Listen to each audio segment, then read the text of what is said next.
the right one, or was it a different one that was wrong? Yeah, I've got it. Okay.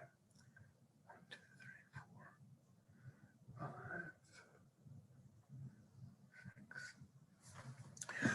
Okay, I want to welcome everyone to the Education, Health, and Environmental Affairs Committee for our afternoon hearings. And that is welcoming the committee members, witnesses, and people following us on YouTube. We have 8 bills this afternoon.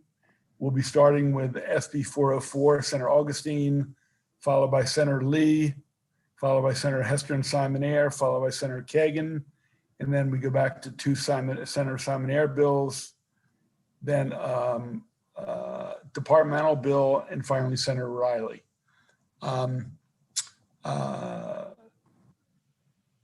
To the committee, tomorrow, obviously our schedule has changed somewhat because of the full Senate meeting tomorrow.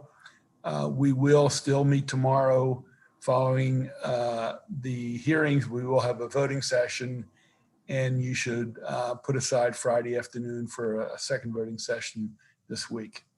That all being said, Senator Augustine, welcome to EHE. We'll be dealing with Senate Bill 404. Senator Augustine will be followed by Christy Demnanowicz.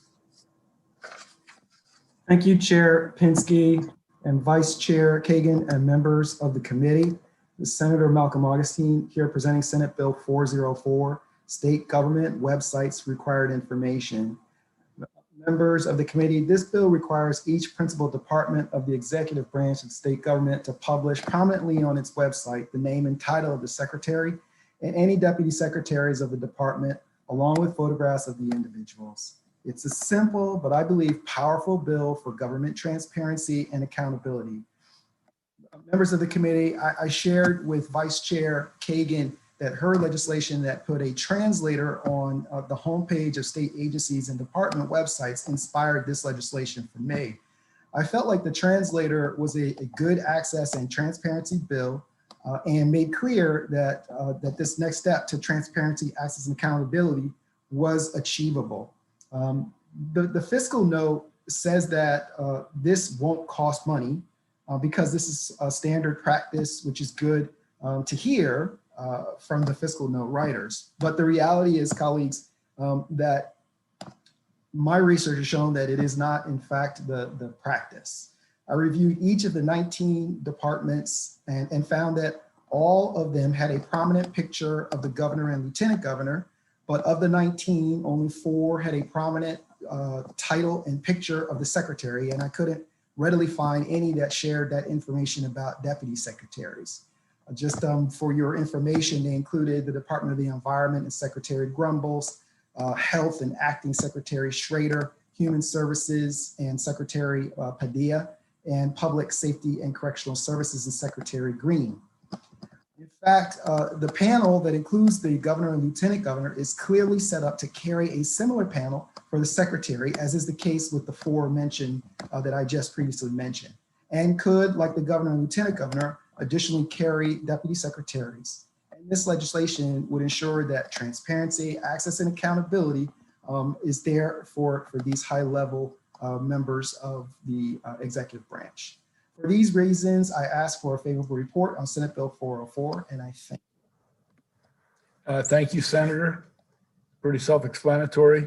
Ms. Demnowitz, are you with us? Ms. Demnowitz. Senator, have you been? I don't think she's present, Senator. Okay, then we'll move to questions for Senator Augustine. Are there any questions? Senator Simon Ayer. Thank you. And thank you, Senator, for coming to our committee. I understand what you're saying, and just curious, how many department heads did you reach out to that were not willing to do this or felt that it wasn't important? Oh, no. If my words betrayed me, Senator, if that's what you heard, that is not at all what I said. What I did was I went and looked at the home pages of each of the 19 departments.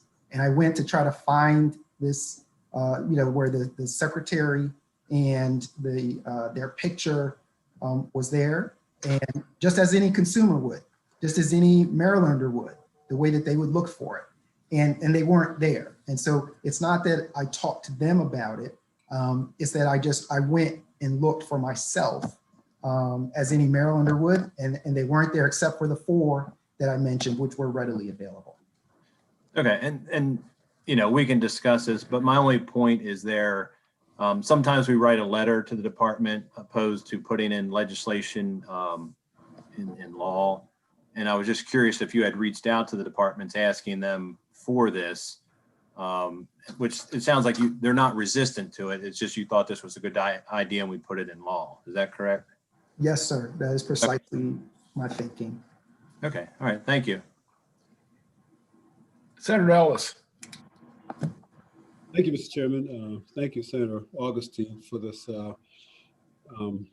great legislation, a great bill. You know, I always wondered why they don't do this. I'll go look. I'm like, who are these folks? And I can't find any information on them. Sometimes I can find their names.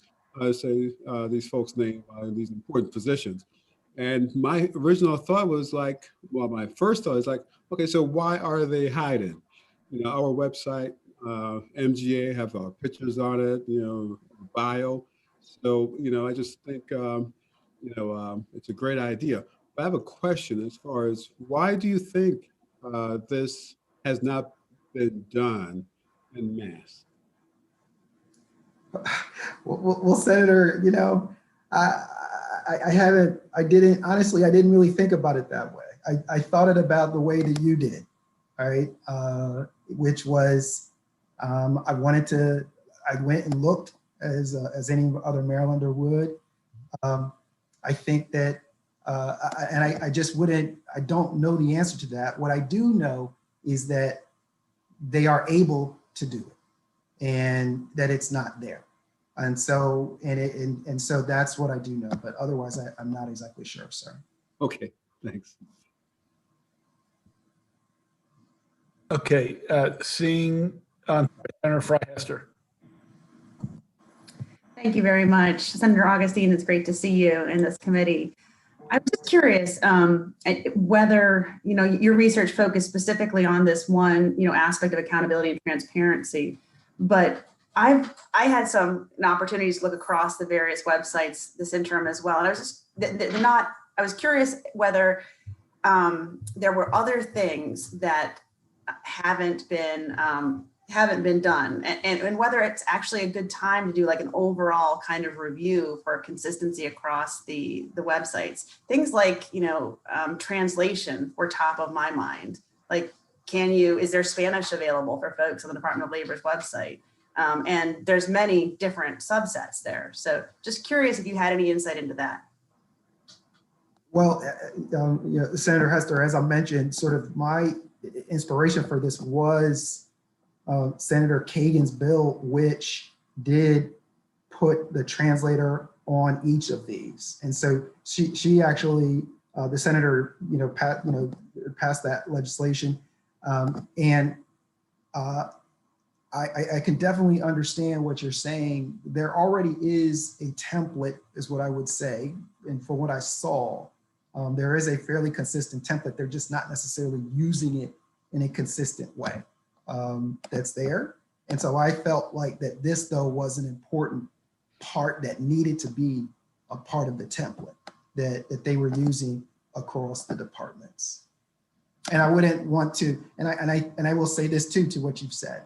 I think that this is extremely important and should not be slowed down by looking at an overall, because these folks are making real decisions about what's happening in the state of Maryland, and there needs to be some transparency about that. So I just wouldn't want that to get slowed down by looking at other things.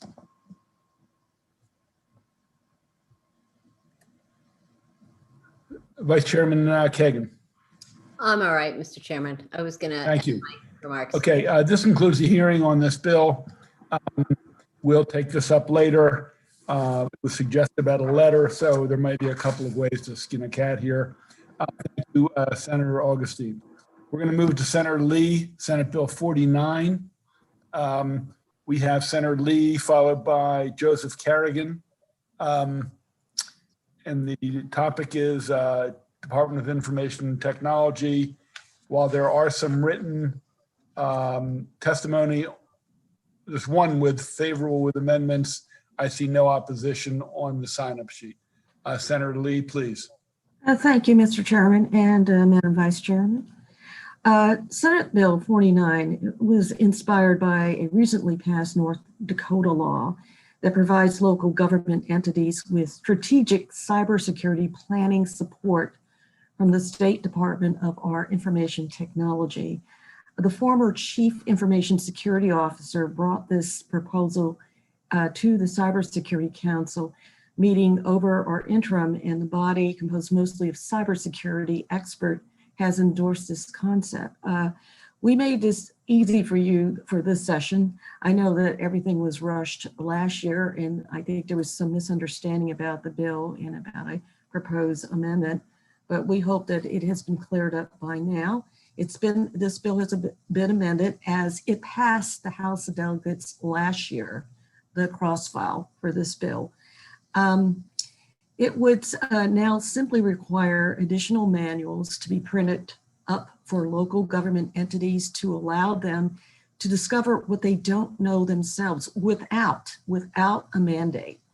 Unlike the council bill that this committee recently passed for the department, this bill just merely puts more tailored resources into the hands of local governments that are the top targets over the past years, as you notice, of ransomware attacks and cyber attacks from our own Baltimore City Police to Baltimore City government, the Baltimore County Public Schools, and even our local state's attorneys' offices have been attacked. We can't neglect these institutions. They are a critical part of our state tapestry of government services. And in the long run, an ounce of prevention is worth a pound of cure, as Benjamin Franklin said when he was referring to the need for a fire department and standardized equipment. This quote, of course, is apt today in the context of cybersecurity, with the need for public expense to prevent a worse unmitigated situation.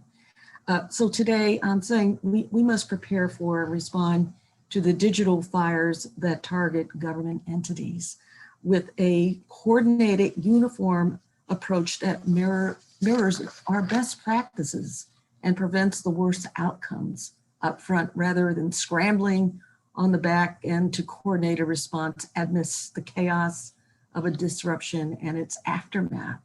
I implore you all, please read the physical note of this bill as it has changed from last year's version. We have won the implicit support of our local school systems, MML, and we are willing to work with the institutions of higher education to make sure this is merely a base, not a ceiling, for their cybersecurity strategies. And implementing and regulating would be in the hands of the entities, the local entities themselves, not us, not the state. Do it would merely support the design and sign off on the plans. Maryland law requires towns, schools, school districts, and counties to prepare for fires and to have adequate fire extinguishers and sprinklers in place to mitigate tragedy, but we don't adequately prepare to confront foreseeable cyber disasters and attacks. At all levels of government must be equipped with the knowledge and tools to fight and prevent digital attacks and perhaps from becoming life-threatening disasters. Look, government, we have a duty to deliver services to citizens without interruption from foreseeable circumstances like cyber disruptions and cyber attacks. Our legislative offices get the fire manuals, and our local governments should get the cybersecurity manuals, which should be tailored to their own specific needs and limited resources. For these reasons, I respectfully request my wonderful colleagues on this committee to issue a favorable report on SB 49. Thank you. Thank you, Senator Lee. Mr. Carrigan. First to unmute, right? That's the saying of 2020 or 2020, 2021. Senator Pinsky and Madam Chair, Senator Kagan, members of the committee, thank you for hearing my oral testimony on Senate Bill 49. I am Joseph Kerrigan with the Johns Hopkins University Information Security Institute. I've been in the technology field for over 20 years. I've worked my way up through this field. I started in help desk, went on to network administration, then on to web development, became a software engineer. I've done data warehousing, networking, network protocols, all kinds of stuff. And for the past 10 years, I've been exclusively focused in my position in the role of cybersecurity. I've already submitted my written testimony, but I wanted to appear before this committee to drive home a couple of points. The bill proposed will require the Secretary of the Department of Information Technology to work with the AG's office to advise and oversee consistent cybersecurity strategy for units within the state governments, including state-governed colleges and universities. This seems like an absolutely natural requirement for the Secretary of the Department of IT. A clear cybersecurity strategy is essential for any organization, large or small, and I'm happy to see this being put into legislation. To Senator Lee's point, the bill also provides for the development of guidance on consistent cybersecurity strategies for smaller governments, including counties, school systems, municipal corporations, and basically any others. This guidance is much needed at the more local levels of government. If you look at the history of the cyber attacks that we've experienced here in Maryland, they are generally not very frequently happening at the state level. They do happen there, but more frequently they're happening at the county and local levels.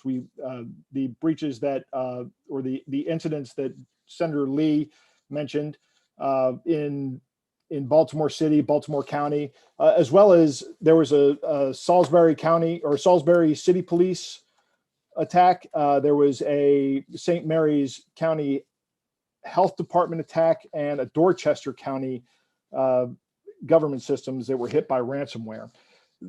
These small governments don't have the resources to develop the cybersecurity plans necessary or the strategies necessary. And like Senator Lee said, she's 100% correct. They may not even know what the situation is. They may not even know what they're looking for. And for that reason this is the main reason that I'm in favor of this bill, is because these smaller bodies need the help of the state government to provide this guidance.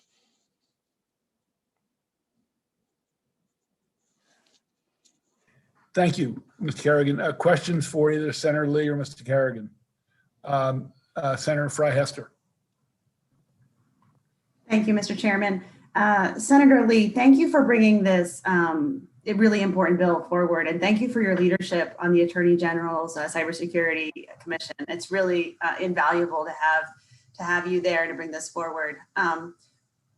My question is actually for Joseph Kerrigan. And I've noticed that both Johns Hopkins and the University of Maryland submitted letters. And while your letter states that this makes perfect sense, USM is asking to be excluded from the directive.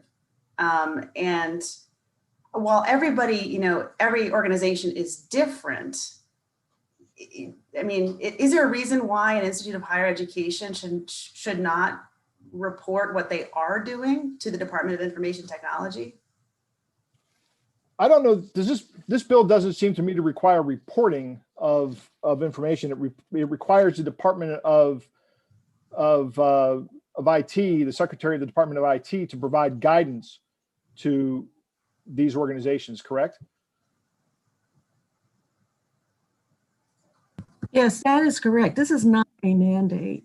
And it's definitely not a ceiling. It's a base. And if the University of Maryland does not want to be included in this, we are considering it. We will consider and agree to an amendment if they want to get carved out. But I think that this bill just allows the Department of Information Technology to provide the guidance and to provide the resources and to help advise them on a proactive cybersecurity plan. That's all. It's not a mandate. University of Maryland doesn't have to abide by it. We're just trying to have the state help the localities who have been the big targets for cyber attacks, particularly the destructive ransomware. If you remember, the University of Maryland, not the University of Maryland, but the Baltimore city was closed down for weeks, and it cost them, my understanding was over 25 mil to recover and to rebuild their database. So, and I applaud Joseph Kerrigan. Thank you so much for coming forth, and Johns Hopkins wanting to be a part of this and having the vision to see that we're just only trying to assist. We're not trying to mandate. Yeah, I would. Hold it. Right. Just hold, Mr. Kerrigan. Yes. Committee, there's a bill on the floor, Senate Bill 348, we heard last week, that was put on special order that coordinates through DoIT a lot of systems. We've received notice from the USM that they would like to be excluded, as they have been excluded in a number of other areas. So we're going to take up that issue tomorrow at the voting session. And I believe there's some overlap between Senator Lee's bill and the bill on the floor, which was a department bill, in terms of charges and responsibility. So, we have 4 or 5 cybersecurity bills out there. I think we don't want to have the floor go through some of the same work 2 or 3 or 4 times. We may look at those bills, maybe consolidate some of them. I think no one disagrees with the intent of this bill of bringing in the Attorney General's office and other areas as well. So we will take these up and maybe take them up together. At the end of the day, we want to change the policy for the good, and we'll just do that in the most efficient way. So, Mr. Chairman, is it possible for my office to be involved in some of your, can we discuss this with you as to sure, yeah, how we can move forward on this? Because we may take it up. We may take it up in tomorrow's voting session. The existing bill on cybersecurity and DoIT special ordered will be special ordered again tomorrow, and we may take it up at our voting session tomorrow, and we might add on your bill as well. So the House passed. House passed this bill last year with an amendment, and I think last year also, I know that the committee probably did not have enough time to fully discuss this bill, but we'd like to be open to discussion with you with the amendment. And if the University of Maryland wants to get carved out, we're fine with that. I know the House has had their hearing on this cross-file bill. We just want to, offer some allow DoIT to share its manuals with the localities so that the localities can be ready. They can avoid a ransomware attack and see what's. Senator, I don't think there's any opposition to the concept. We're just trying to figure out how we should handle this. Okay. Thank you, Mr. Chairman. I appreciate that very much. Neither I nor the members of the committee, I think, have raised any objection to what you include. We just want to do it in the most efficient way for the Senate. That's all. Yeah, and I also commend Senator Hester and Senator Simoneer for their work on the Cybersecurity Council as well. We look forward to work with you on that, on your bills too. Thank you. Thank you. Seeing no further discussion, that concludes the hearing for Senate Bill 49. Thank you, Senator, for joining us. Mr. Kerrigan also for joining us. We're going to move on to Senate Bill 69. Senator Hester, Cybersecurity Coordination and Operations Office Establishment. The senator will be followed by Mr. Robert Day, Ben Yellen, and Greg Smith. Once again, I see no opposition, either written or oral. There are some letters of information. So with that, committee member Fry Hester.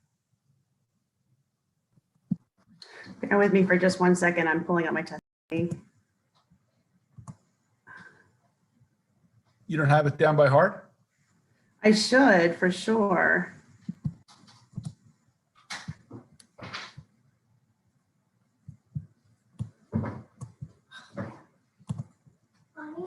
Hold on, sweetie. I'm testifying, okay? Senator Hester and Mr. Chairman, would it help if we switched order? I'm ready to go. Oh, okay. Thank you. Chair Pinsky, Vice Chair Kagan, members of the committee. I should have this memorized by heart, but it's a snow day here in Maryland. Thank you for your consideration of Senate Bill 69, which we presented last year and passed the Senate unanimously. I also think this bill works very nicely with the departmental bill and the bill that Senator Lee just presented. So they do work in concert together. As you know, over the past 2 years, I've had the honor of serving as the co-chair of the Joint Committee on Cybersecurity, IT, and Biotech, and also, along with Senator Lee, a member of the Attorney General's Cybersecurity Council. And given my experience in these roles, I would just echo that these events are becoming more and more frequent, and they're especially at the state and local level. They mentioned the Baltimore County public school system attack. We've seen a number of attacks on school systems over the entire United States. And I just wanted to try to help the committee understand how these pieces of legislation fit together. So the departmental bill really addresses state level agencies and do its role in supporting and addressing those state level agencies. This bill meshes with that to provide additional resources on the ground and to take state level policy and implement it on the ground. And that does require additional resources, but it can be done very effectively. So Senate Bill 69 creates the Cybersecurity Coordination and Operations Office within the Maryland Emergency Management Agency. And this mere fact of having the Maryland Emergency Management Agency work with the department exposes them to the network of all the local emergency manager officers across each of the counties. So this office would be responsible for improving local, regional, and statewide cybersecurity readiness by bridging this gap in coordination between the state policy and what happens on the ground. Specifically, the office would facilitate the exchange of information, coordinate the provision of technical resources, coordinate risk assessments, which can be offered free from the Department of Homeland Security, and support the development of up-to-date cyber disruption plans that align with the Do It policy. This office brings a regional and organizational approach to managing cybersecurity threats, similar to those employed for natural disaster preparedness or the opioid crisis. And this makes sense because responding and preparing for cybersecurity risks are very similar to responding and preparing for natural disasters. As was said earlier, an ounce of prevention is worth a pound of cure. As I mentioned earlier, this bill passed the Senate unanimously last session in this exact form. It just ran out of time in the House. And with this legislation, we can adequately protect our constituents and provide for a more effective defense of the state of Maryland. And so with that, I respectfully urge a favorable report for Senate Bill 69. And I just want to point out, it's also bipartisan. Glad to have Senator Simon Ayer as my co-sponsor on this one. Thank you. Well, that should assure its passage. Let's go to Mr. Day. Hello, Chairman Pinsky and Vice Chair Kagan and members of the committee, and thank you for the opportunity to speak in favor of State Bill 69. My name is Robert Day. I'm a council member from the city of College Park, a member of the Maryland Cybersecurity Council, and a senior management officer with a technology development firm, White Rook Technologies. I've been in the information and technology network security field for over 30 years. The threat of ransomware has increased over the last few years, and there's no signs of it slowing down whatsoever. Every state in our district in the country has been affected, including the District of Columbia. And the ransomware has wreaked havoc on all of our public services. There's not a public service that has not been touched through ransomware. Certainly, the cities and counties across our state are meeting and growing with the challenges of security, modernization, innovation, and leading edge applications. However, far too many are living with serious deficiencies, both known and unknown. As a city council member of the city of College Park, which the statement I heard from the University of Maryland about not wanting to be involved, concerns me a little, but not really. I would like to think that we're on the cutting edge and ahead of the curve when it comes to technology and the network security. But working in the field, I also know that the speed and rate in which hackers are learning and changing their method of attacks has to be met at a regional level, state level. As an elected official, we must do our best to make sure that we protect all valuable citizen information within our networks. A successful attack on our city would erode the public trust, would slow growth of our city and affect the willingness of many to take the risk and try new endeavor, business or investments in our city. In 2019, the University of Maryland, Baltimore County did a nationwide survey of cybersecurity in U.S. local governments, stated that the serious barriers to their practice of cybersecurity included a lack of cybersecurity preparedness within these governments and funding for it, and that local governments as a whole do a poor job of managing their cybersecurity. Many issues were identified with that. There's hundreds and hundreds of them I could go over, but I will just say that, you know, about a third, maybe even a little bit less now, because some are stepping up to the plate, have started to really understand the frequency of which they're being attacked. And almost 2/3 of them have no knowledge of what is happening in their city when it comes to whether they're being attacked or not. It is amazing how long some of these hackers are actually getting into our systems. They're sitting in our systems for up to, you know, a year, waiting and planning for things. They sit there sometimes for almost a year trying to just plan what their attack is going to be. And that attack creates such havoc that it could shut down, as we saw in Baltimore and many other cities in our state, can shut down the operations of the government for months at a time, not including the amount that it takes or the cost of millions of dollars to try and, you know, control and contain what has happened. We've also seen this lately in our nation, well, really the world, when SolarWinds attack was spread. It is thought that the SolarWinds attack took almost 2 years to plan. That's concerning because that means that they have been inside of not only indirectly our systems through the security systems and the monitoring systems we're using to protect ourselves, but we're installing their software through the automatic installation. The state of Maryland must continue to be proactive in addressing and developing ways to proactively combat cyber attacks throughout our state. It is, you know, something that has really been thought of highly, the state of Maryland and the technology we have here. And I will just say that based on my experience with working with the IT infrastructure and network and cybersecurity, I strongly support State Bill 69 because it will boost the help needed to address the growing complexities of applying best practices in planning and maintaining a strong cybersecurity ecosystem throughout the cities and local entities in our state.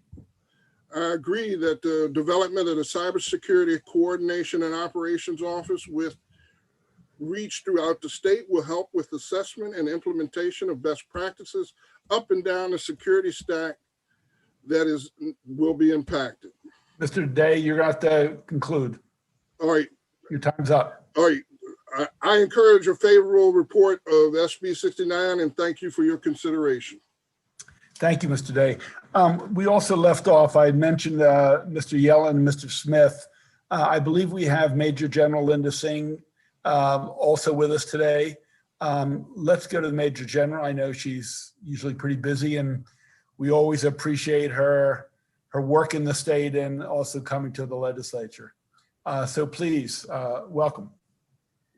Thank you, Mr. Chairman. And I really appreciate that because I am at this time busy working for the U.S. Capitol and trying to work with the team down there on securing our Capitol. And so I do appreciate that.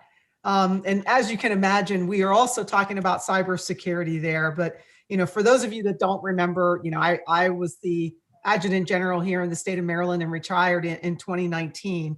And at that time, I had the largest federal, state, and local kind of organization that had the highest number of focus in terms of offensive and defensive. And we know most civilian organizations don't necessarily do defensive in the same way that my folks did. But the challenges that we've seen, not just since that time, but when you look at what we've seen in the last year, even here within our state, cybersecurity has become a main focus. And the challenge that we still see across the country is that we do not have the ability to kind of get ahead of this and be focusing on protection and making sure that we're doing all the right things at the state and local level, practicing, when we have an incident come up, what is our overall response plan? And so Senate Bill 69 is really focused on trying to put that structure in place that allows us to very easily mimic what we do in emergencies. So how do we take that emergency structure, tie it to cybersecurity, and have a team that is not only focused on helping us to get the right things in place, look at the right plans, look at the right procedures. And this really dovetails with what DHS is supposed to be doing, so Department of Homeland Security, but it's actually taking it to another level of specificity.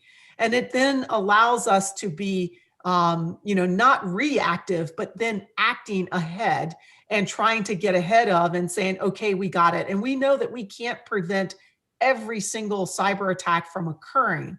But what we can do is to be more vigilant in our abilities, more vigilant in our processes, and more vigilant in assessing, where we have gaps and seams, where we have gaps in the seams of our overall support. And so I highly recommend the support for Senate Bill 69. And I agree that it does dovetail very nicely with, the bill that Senator Lee actually put forth earlier. And so I think that Maryland has seen this across the board. I think we've all seen some recent cyber incidents and system challenges. And so we really need to have a more coordinated effort. And I think that this capability will give us the ability to have that coordinated effort. And if you think about what it cost for being able to try to recover from a cyber incident, what we're asking you to support in this bill and what's going to have to come forth in funding is minuscule on what you're going to have to pay on the other end when we're trying to recover from an attack. And so I do appreciate you for allowing me to go early, and I'm going to say thank you, and please support Senate Bill 69. Thank you, Major General Singh, and help us out at the Capitol. We need your help. Let's go to Ben Yellen, please. Good afternoon, everybody. My name is Ben Yellen. I am the Program Director for Public Policy and External Affairs at the University of Maryland Center for Health and Homeland Security. I want to thank Chair Pinsky, Vice Chair Kagan, and the sponsors of this bill, Senator Hester and Senator Simon Eyre. The center comes at this from a unique perspective. We've both drafted cyber preparedness and response plans for Maryland counties, Prince George's County and Montgomery County in particular, and we run an academic program at the University of Maryland that studies cyber law and policy. So that's given us a unique insight into the importance of this type of legislation. I know the previous speakers have all mentioned this, but we're of course familiar with all of the damage wrought by cyber attacks. I've had the unique experience of being a Baltimore City resident during the ransomware attack and a Baltimore County resident during the recent cyber attack on our school systems here. So perhaps I'm bringing cyber attacks with me wherever I go. But that just highlights the need for this type of legislation. For the state to better prepare, mitigate, respond to, and recover from cyber attacks, we need a coordinated infrastructure to integrate information, best practices, and resources. And if passed, Senate Bill 69 would do just that. It would establish this Office of Coordination and Operations within the Maryland Emergency Management Agency, which would improve local, regional, and statewide cybersecurity readiness and response. I think the most important thing to emphasize is that MEMA already interfaces daily with state and local entities. They already have those pre-existing relationships, so it is perfectly situated to accomplish the mission set forth in this bill. That mission is essential to protecting the information technology infrastructure and functions of Maryland and its political subdivisions, the counties, and the municipalities. So I would respectfully request a favorable report. I thank you for your attention to the threat of cyber attacks across the state of Maryland, and thank you for your time. Thank you, Mr. Yellen, for your succinctness and your testimony. Let's go to Greg Smith, if we could. Thank you, Mr. Chairman. Good afternoon, and thanks for having me today. My name is Greg Smith. I'm the Chief Executive Officer of Attila Security. This is my fourth cybersecurity company where I've acted as CEO, and I'm also Chairman of CAMI, the Cybersecurity Association of Maryland, where I represent approximately 600 cybersecurity companies throughout the state of Maryland. I thought I'd just share a few stats to kick this off, and this is a result of a study in 2020. But the average time to identify a breach is 207 days. The average life cycle of a breach was 280 days. That's the time from initial identification to containment, and the average cost of a breach is $3.86 million. A cyber breach is an emergency, no doubt about it. I'm not going to reiterate what some of the other of my colleagues have discussed as it relates to the state of Maryland, the county of Baltimore, Baltimore City, et cetera, except to say that with the Baltimore County school system, their IT staff had absolutely no cybersecurity training whatsoever and had nowhere to turn to. In my numerous discussions with county employees throughout the state as part of my work at CAMI, they too do not have any cybersecurity training or a place to go to. In the private sector, when a breach occurs, there's a coordinator, there's an entity that helps mobilize all the appropriate resources to manage all the moving pieces that takes place around a cyber breach. CAMI's very experienced at this and was part of the governor's task force where we set up a cyber SWAT team made up of 20 Maryland companies to assist in the event of a breach. But today within the state, there's no organization that does this. And I think that Senate Bill 69 perfectly places an entity within MEMA to create an office to be the coordinator, to coordinate with the state officials, the counties, and local officials in the event of a breach. Both my organization, Attila Security, and the 600 members of CAMI are in full support of Bill 69. In our experience, having an office focused on cybersecurity coordination will reduce risk, speed response, and make Maryland less of an attack surface for our adversaries. Thank you so much for your consideration and your time this afternoon. Mr. Chairman, thank you. Thank you, Mr. Smith. Let me start off with a question for the sponsor. Last week, the committee voted out Senate Bill 348. It's on the floor now. And it sets up a cybersecurity and security management unit inside of DOIT. And its responsibilities are to provide cybersecurity advice and recommendations, deal with vulnerabilities, determine whether information systems have been breached or if there's any problem, manage security awareness training, assist in development of data management and reduce risk. It seems like we've had a number of cybersecurity bills and there are more coming. That we voted on a bill last week that set up a unit in one department, and we're setting up another unit in another department that basically does some or much of the same thing. And I'm just trying to understand, we don't want to have too many units in cybersecurity, and we already put our imprimatur to one approach, and I'm agnostic, so you know. I'm just getting a little lost in our cybersecurity initiatives that the committee is promoting. And I want to minimize confusion to our Senate colleagues and obviously to the House going forward. I'd be happy to answer that. Can you hear me? Yes. Okay, I'd be happy to answer that question, Mr. Chair. It's quite a good question. It has to do with scope, relationship, and capacity. So the scope of the departmental bill deals with state agencies and codifies how they are supposed to be supporting state agencies. And over my short few years here, I've seen some pushback from various agencies to taking direction from the Department of Information Technology. And I hope this bill will solve that. The bill that I'm putting forward deals with local governments, local school systems, and local health departments. And it provides the extra kind of boots on the ground. And it specifies that we take the strategy from the state, from the Department of Information Technology, but that we roll it out using the pre-existing relationships of the emergency management network. So if there's a fire, if there's an earthquake, you call 911, they connect you to MEMA or however that works. But those relationships are there at the local level. Not every county school system has our CISO's cell phone number on speed dial. And so this creates that, that link. Then the people at the Maryland Emergency Management Agency do what they do best. They pull in the relevant resources. They go to, in the case of the attack, they alert the private sector, whoever needs to help out.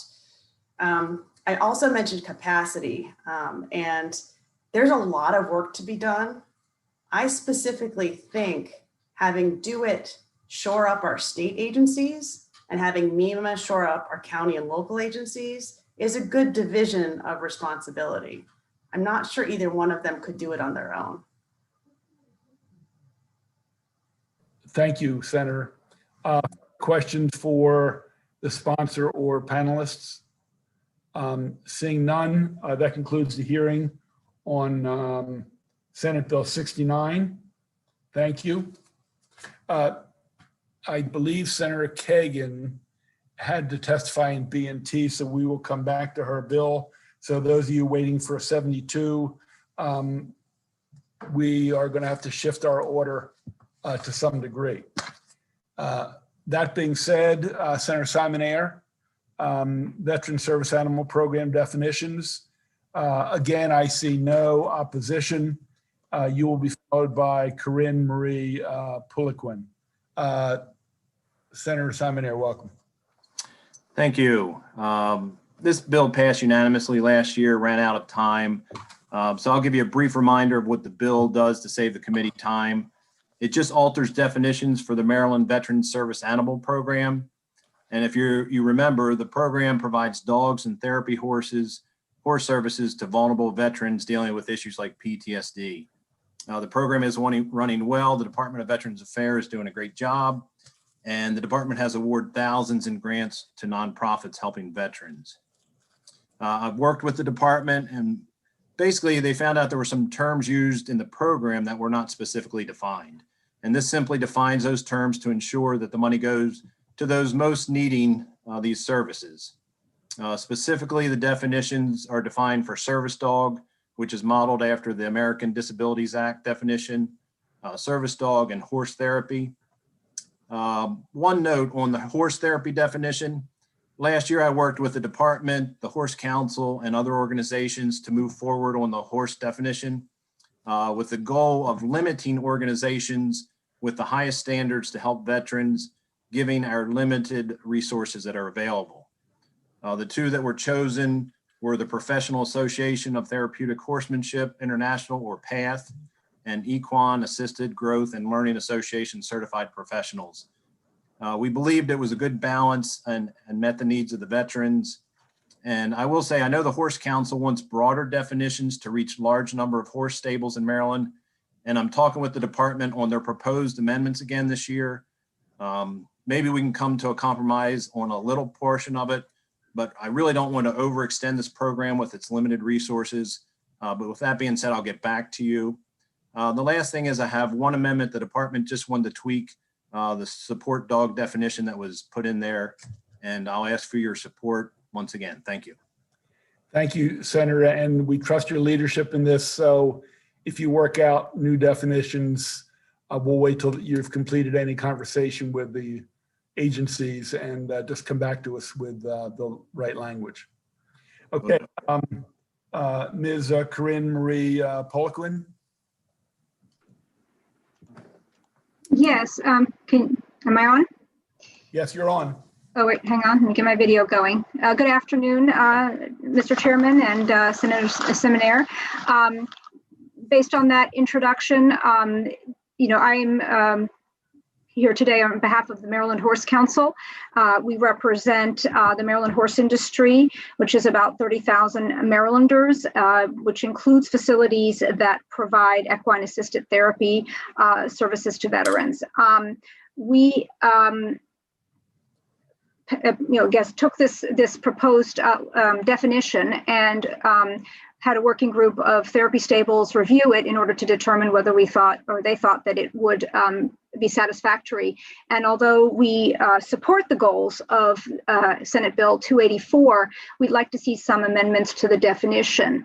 The definition as it's currently written, we believe, is a bit too restrictive. It's too restrictive on two levels. First, the requirements to become a PATH certified premier accredited member center or an EGALA certified center is very costly, expensive, and time consuming. And we believe that would limit the number of facilities available. On that level, for example, just to give you an idea, I looked this up before we got on, there are 19 PATH certified facilities in Maryland, only 8 are premier accredited centers, and we've been told by our stakeholders only 3 of those facilities provide veteran services. So that would really limit, the state of Maryland isn't huge, but it's large enough. It would really make it difficult for veterans to get those services. So what we've actually proposed in our proposed language is we have mirrored the language that was used for the therapy dog. So we basically copied it, and where it said dog, we put horse. So we've mirrored that language. So it's language that is hopefully, well understood and defined at that level in order to help, provide a definition without creating, new words to have to interpret. That being said, what we also did is we have replaced the requirement for a licensed stable with a horse discovery center. Now, what that means is that a horse discovery center is a licensed stable, but they are required to have additional requirements such as handicap parking, liability insurance, additional requirements. So we added that requirement in order to help make sure that these facilities are, a high level facility, higher than just a regular licensed stable. So the language that we have proposed, and we have written testimony for this also, so I don't know if I need to read it all, but basically, mimics the language of the dog definition, but replaces the licensed stable by horse discovery stable to augment that requirement. Thank you. And I apologize. Normally we take proponents' questions, then favorable with amendments. Ms. Poliquin had an amendment which the senator had actually referred to. Right. And we're happy to work with the senator on amended language. Ma'am, I got it. Thank you. Thank you. Questions for the sponsor or Ms. Poliquin on this bill that in fact did pass last year? Questions, committee? Seeing none, the sponsor will get back to us with any adjustments to the bill as we proceed. That concludes the hearing on Senate Bill 284. Now we go to Senate Bill 338, Senator Simon Ayer. There is no other oral testimony other than the senators, and I see no one signed up in opposition either through oral or written testimony. Senator Simon Ayer, back to you. Thank you. Again, this is a bill that passed the Senate unanimously last year and ran out of time. Additionally, I just wanted to note there was a competing bill in the House last year, but they are working with my legislation and have cross-filed this bill, and there's consensus on this bill it seems, in both houses. Since this bill was in the same form as passed last year, I requested written testimony to save our time. Although I will note that some found it challenging to set up accounts and et cetera to submit the testimony. That being said, proud of our committee for the work it's done to helping veterans. We know that we have a large population of veterans, and we continue to work to help them through our committee and other committees, and certainly appreciate that.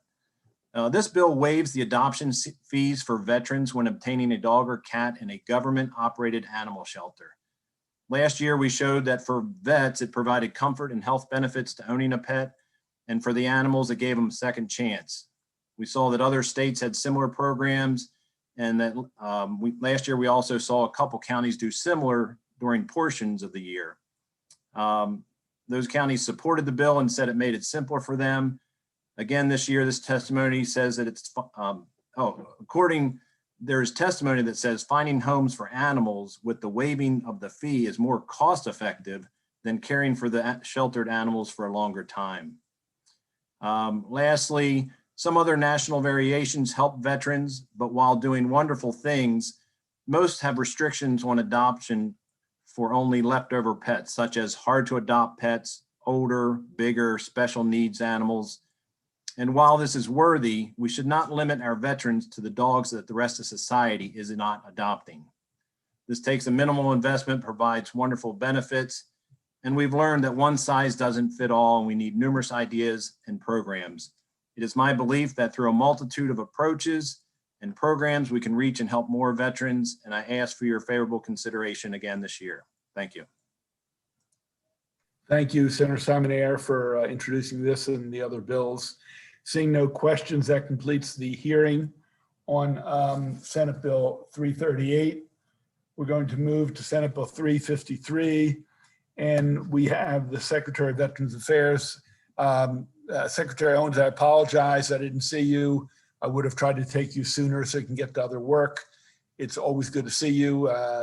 The Secretary and I served together in the House of Delegates many years ago when her hair was not gray or we had more of it. With that being said, you're on, Mr. Secretary. Thank you, Mr. Chairman, Madam Vice Chair. And I'll just give a shout out to Senator Simon-Ayer. He is one veteran advocate, if there is one over there, and there's a lot of them over there, I know. Be it as it may, Mr. Chairman, Senate Bill 353 is something that I've asked to have brought before the committee. Simply what it does is, has any attorney that wishes to advocate on behalf of any of our veterans to let them know that there's a fee associated with that. Of our 15 service benefit specialists, or AMVETS, DAV, VFW, or any of the service organizations where there is an accredited service officer, they handle the appeals the same as any attorney was. The big difference here is that we don't charge you 25 or 33% to do that for you. And it should be pointed out very quickly that that fee comes off the top. In other words, before the veteran gets their increase in their compensation, the person that's representing them in a court of law, in this case the VA, gets paid first. So simply asking those that do this for a living to charge our veterans for what we do for nothing, to please tell them that they can get it done for free. Mr. Chairman, that's the gist of the bill. Thank you, Mr. Secretary. Questions for Secretary Owens? There is no opposition signed up. Senator Simon-Ayer.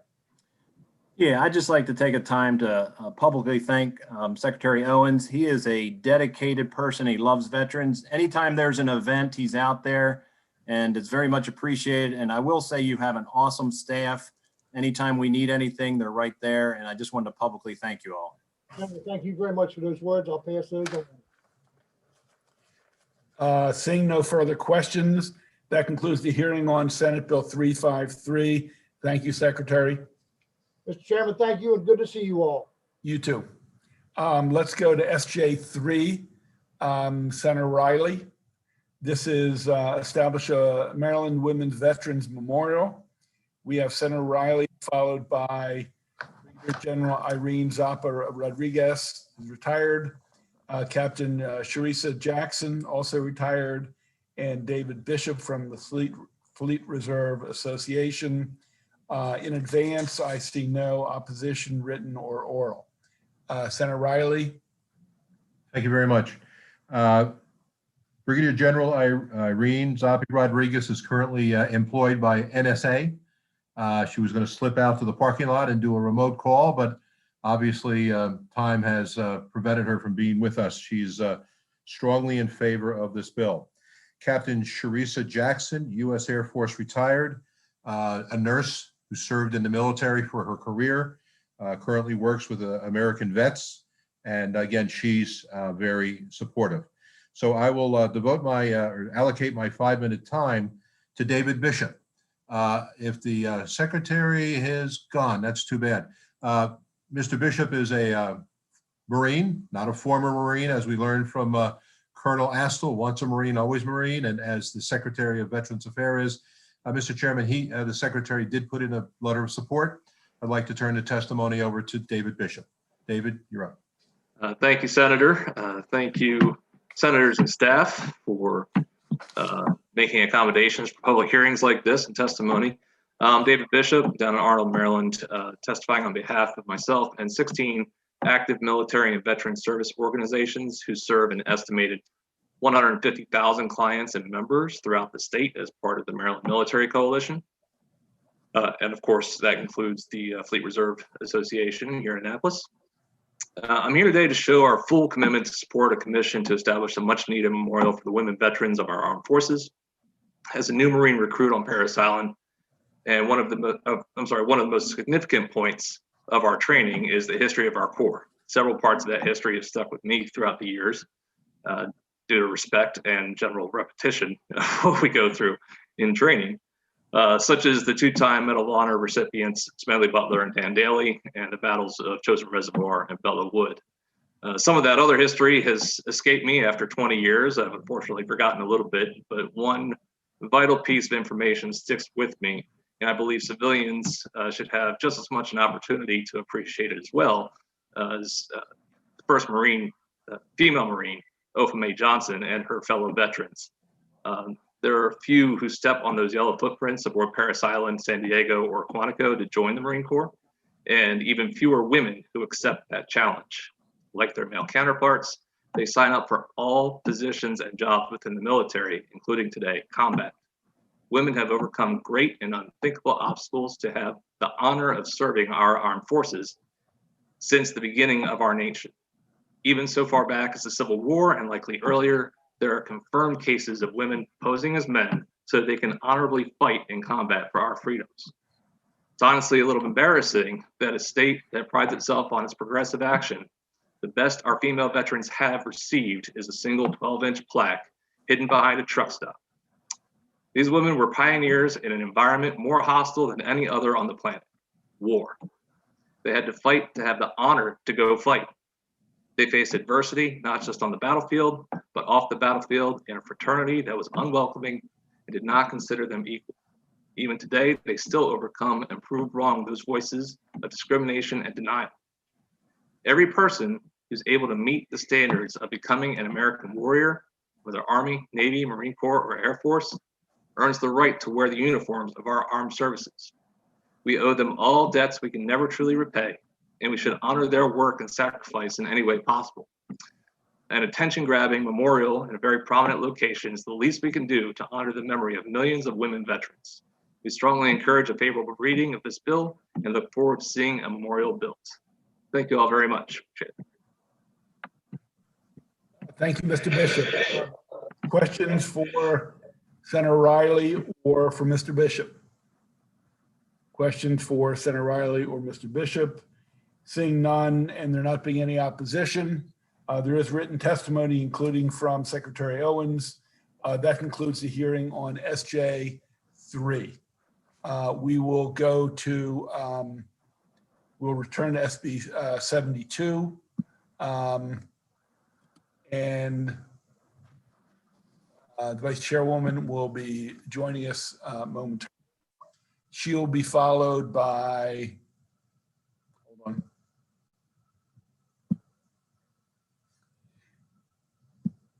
She will be followed by Nancy Sarong, Rebecca Snyder, Eric Culchamiro, Christy Demnowitz, all favorable. And then we have one opponent, unfavorable, oral testimony, Candace Robinson. And there are a number of pieces of written testimony, favorable and unfavorable. So with that, Hey, Senator Vice Chairman, ready to go, Senate Bill 72. thank you, Mr. Chairman. I just totally hung up on budget and tax in the middle of my bill, but thank you, Mr. Chairman. Thank you, colleagues. For the record, Cheryl Kagan, very proud to be the vice chair of this committee and the chair and the senator for Gaithersburg and Rockville. For the last 4 years, I have brought transparency bills in partnership with Delegate Corman. And each year we've tried to bring greater sunshine to government processes. And each year we've made progress. Last year, you may remember that there were 5 agencies and we were cherry picking one by one who's got responsibility for the most taxpayer money that we should make sure are more accessible to the public and to the press. And rather than continuing to do it piecemeal in one agency or group at a time, we really have decided to try throwing the doors open widely. During COVID, we all know that government has been functioning online and transparently, including the General Assembly and including not only our hearings, but even our voting sessions. So this bill will basically mean that any hearing, any government agency, or the local boards of elections, because we've already dealt with the State Board of Elections, or our 24 local boards of elections, and that's the only non-state entity that we went for, must be accessible online in the same way they would if you wandered into a meeting room to observe their workings and their decision-making process. The fiscal note was really interesting. I was a little surprised. She envisioned, I think, going back to the 1990s, the idea of hiring a videographer and buying a video camera and having an edit room almost, as opposed to doing exactly what we're doing, which is using Zoom, using Google Meetups, Google Teams, and all the other platforms that we've all been on since last March, and then live streaming it, whether that's on Facebook or on YouTube, and making that accessible and posting the link on a website. It's not complicated. Everyone has been doing it. And I think there's an argument for continuing to do it.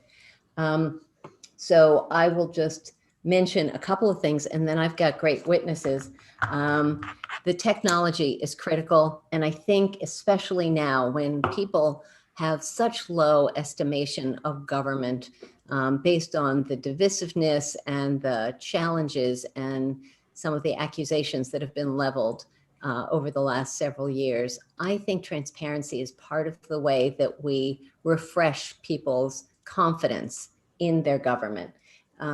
So I think I don't even need to take more of your time than this. I will tell you that I have been working with our wonderful new legal counsel, Alexis Foxworth, on some edits. I thought that the Department of Health in their information testimony mentioned a good point. I will be working on that, and I will bring back an amendment for your consideration.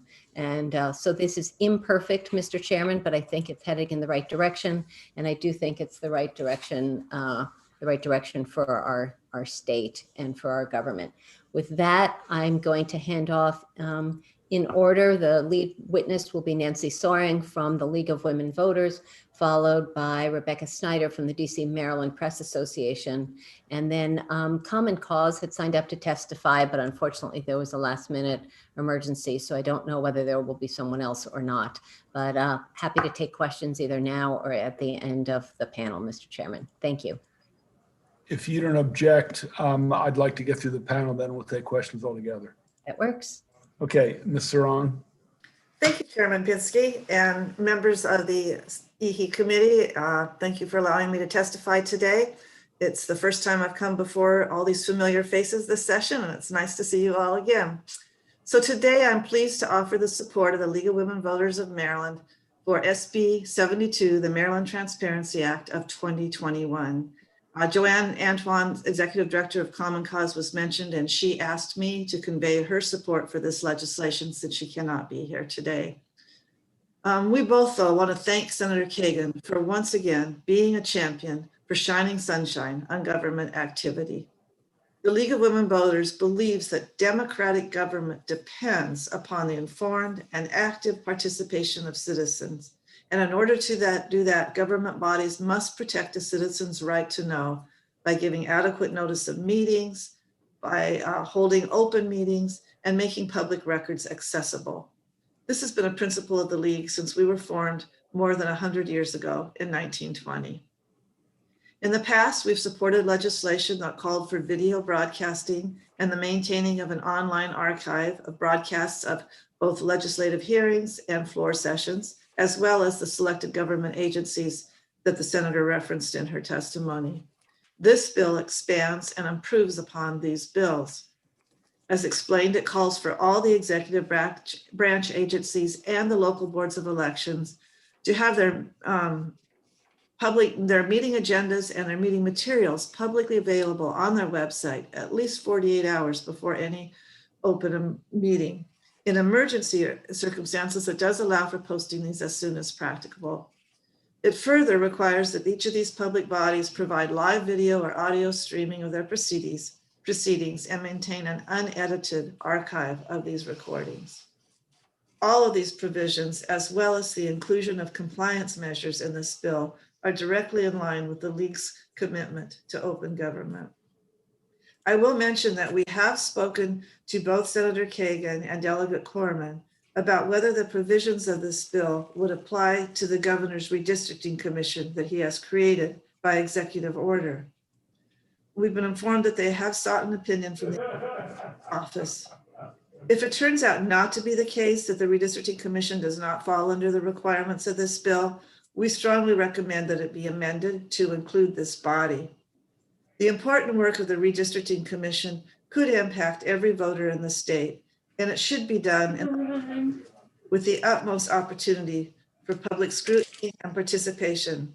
In fact, the work of any redistricting commission, be it the governor's or any others, we believe should be done in the light of day. We urge a favorable report on SB 72. And once again, thank you for this opportunity. And thank you. Let's go to Rebecca Snyder. Thank you, Chair Pinsky and members of the committee. It's hard to build on the wonderful testimony that Nancy provided, but I am the executive director of the Maryland, Delaware, DC Press Association, and we too support Senate Bill 72. We thank Senator Kagan and Corman to bring these transparency bills. And what we especially like about this bill is the uniformity. So it, as Senator Kagan said, it's not a patchwork of different agencies. And it is important to allow another pathway for access. So we believe that in-person access is a wonderful tool. It's not possible right now in the time of the pandemic, but live streaming will allow more access to public meetings, to these meetings, and provide more transparency for the citizens of Maryland. Doesn't replace being in person, but it's important to create that accessibility. We do urge a favorable. Somebody is unmuted. Please mute until you're called on. Yes, Lemuria. So I'll be short. We urge you to pass this bill with a favorable report in the interest of transparency. Thank you. Thank you, Ms. Snyder. Mr. Colchamiro.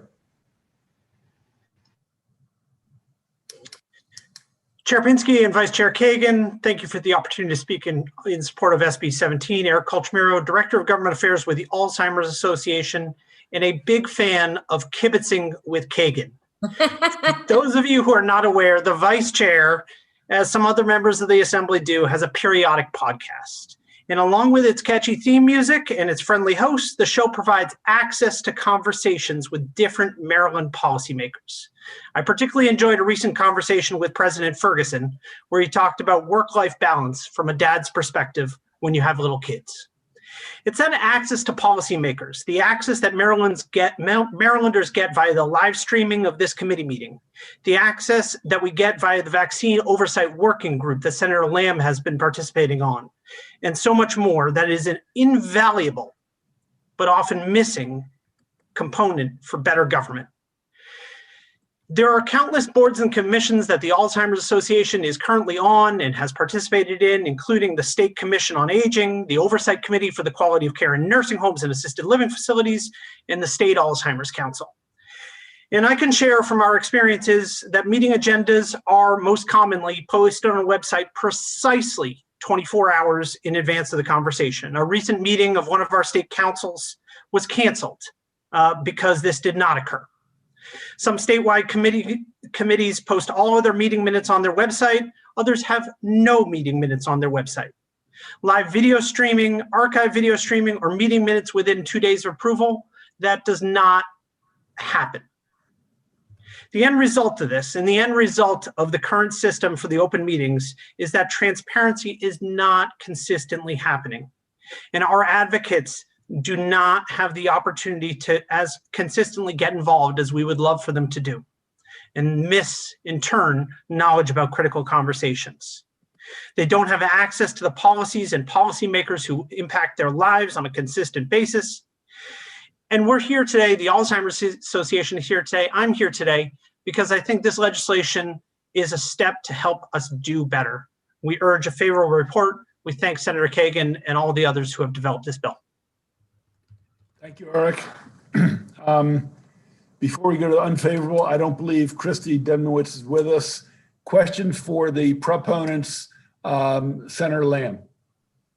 Thank you, Mr. Chairman. Just a quick question. I think this is a good improvement and support the bill. I think I'm just trying to bring some issues that I know have come forward with the State Board of Elections together with some of the issues that constituents of mine have brought up too in terms of accessibility. I know the Vice Chair is also a big fan of increasing translation services for those of different languages to be able to access state websites.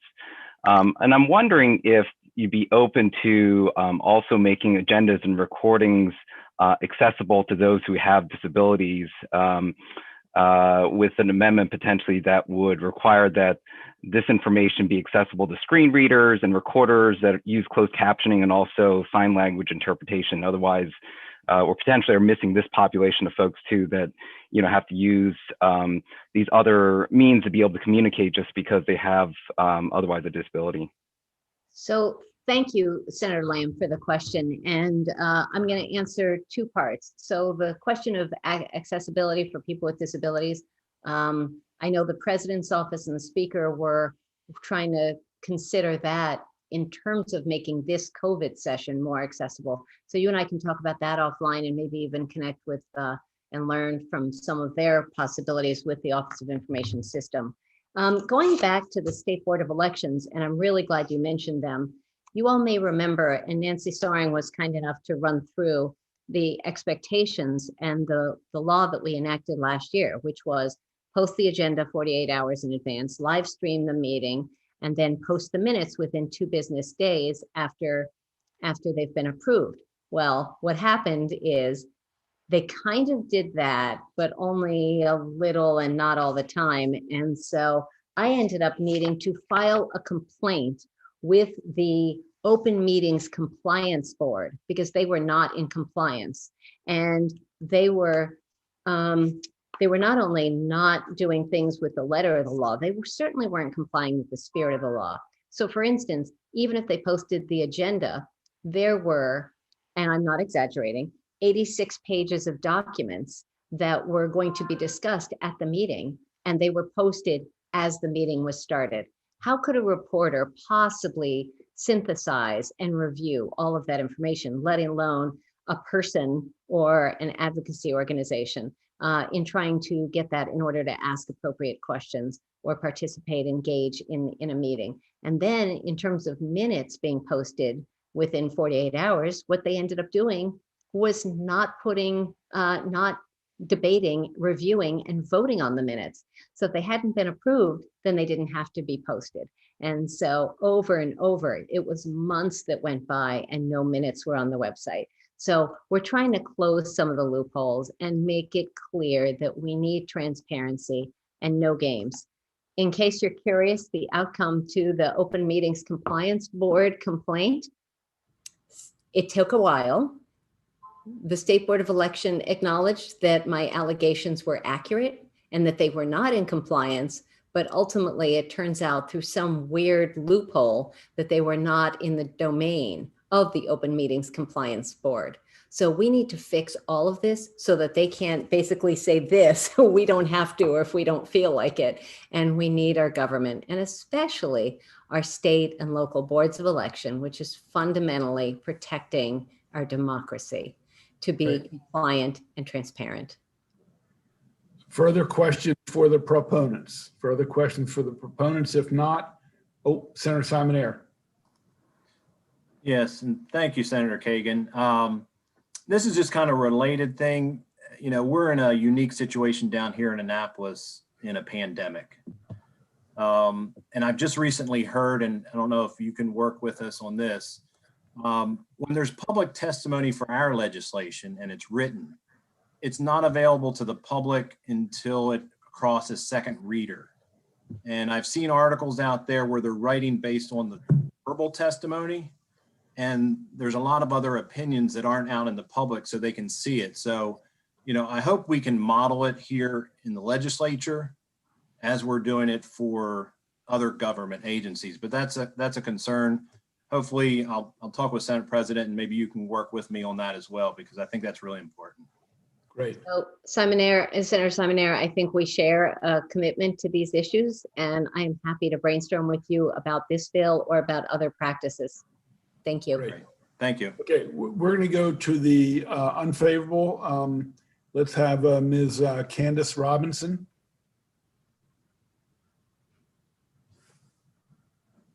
Can you hear me? We can. Okay, I'm not sure why my video is not showing up, but thank you. Thank you. I'm not sure why it's not showing up, but it says it's on. Don't worry about it. Okay. Good afternoon. Thank you, Senator, Chairman, Madam Vice Chair, and sponsor and committee. My name is Candace Robinson. I am the Executive Director of the Board of Audiologists, Hearing Aid Dispensers, and Speech Language Pathologists. I'm also an audiologist by profession, and we are issuing a letter of concern I'm testifying on behalf of 14 of the health occupation boards, which includes pharmacy, nursing, dental, physical therapy, optometry, massage, chiropractic, dietetic practice, acupuncture, podiatric medical examiners, professional counselors and therapists, examiners of psychologists, and the Board of Social Work. It is the position of the boards that this Transparency Act of 2021 has the intent to provide the utmost transparency in accordance with the Open Meetings Act, and that we do believe that that is the intention of it. But we believe it puts administrative, fiscal, and personal burdens on the health occupations boards and their volunteer board members, which already comply in more than a sufficient manner with the Open Meetings Act, with our posting of agenda and minutes and so forth on our website as required by the Open Meetings Act. First, the need to post all the agenda materials 48 hours ahead of a scheduled meeting is not always feasible. Not only is all meeting materials not defined, the meeting could arguably include draft documents such as regulations, policies, etc., that wouldn't typically be disclosable under the Public Information Act. To add, as with all meetings, items can come up within minutes leading to an open meeting, such as letters from stakeholders who might also wish to speak during meetings, and it would be nearly impossible to post these in such a short period of time. Particularly during legislative session, the requirement to post all bills that the board would be deliberating on could open up the possibility of our board volunteers to be subjected to an even more lengthy meeting time due to increased requests from stakeholders to provide input during various bills. our board members are already holding emergency meetings on top of very lengthy board meetings, and this could very well discourage them from wanting reappointment and or recruiting new members. Secondly, the fiscal and policy note from the Department of Legislative Services, which appears to have been released on January 29th, was released after a fiscal note was due from our boards and commissions. On page 4 of the DLS fiscal note and policy note, expenses that were not provided in the bill would be required to be paid by the boards to install each system and the costs for continuous monthly monitoring. These estimates aren't clear as to whether or not the cost is for the installation of one system that could be accessed from all of the board's meeting rooms, or if it's the cost and maintenance in per system installation. Most boards would also need to be in compliance with that installation of the equipment by October 2022. This was not something that was accounted for in our fiscal year 2022 budgets if this project could be completed before fiscal year 2023. The unknown of the pandemic may prohibit this from happening. And then some of the boards are general funded, so where they would have the funding to be able to participate in providing those fees for continuous monitoring is questionable. Ms. Robinson, you're going to have to wrap up, please. Okay. Finally, and very concerning by the board members, are that they're volunteers, and providing streaming and recording of the board members is concerning. And although the intention of the bill is for viewing, and particularly in today's age of social media, nothing prevents someone from recording the meeting from another device, editing it, and posting it on these types of platforms. So the boards are concerned about losing or recruiting members who are volunteering to do this work. Thank you. Thank you. Okay, any questions for Ms. Robinson? Any questions for Ms. Robinson? Seeing none, that concludes the hearing on Senate Bill 72, and it concludes our hearings for the day. Just a reminder, committee, we go into session 11. Testing is before that in the morning, and we'll start promptly at 1 and do a bill hearing and then voting session. With that, I thank everyone, witnesses, and people on YouTube following us. And that concludes our hearing. We are adjourned.